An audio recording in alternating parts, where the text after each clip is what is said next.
Financial assistance alang sa mga solo parents sa Mandaue, aprubado na.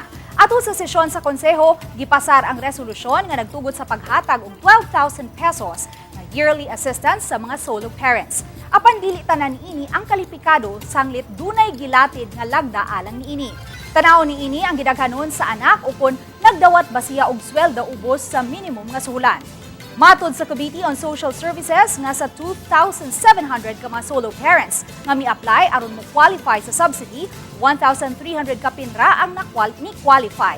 Gipasabot sab sa konsehal ang subject sa regular nga validation ang assistance. Sa sunod nga higayon, hayan dili na mo qualify ang solo parent nga mitaas ang sweldo. Milambo ang panginabuhian ug nagminyo kay nawa ang pagka-solo parent ug kadtong nakig-uli sa iyang partner. Nya kinahanglan sad nga ikaw rang usa ga-raise sa imong anak. So kay bawo man ta nga dili ilalim pag-raise sa bata labi na og mag-eskwela na kay ato kung qualified gikan sa 0 up to 22 years old. So entitled po sila maka-receive sa assistance.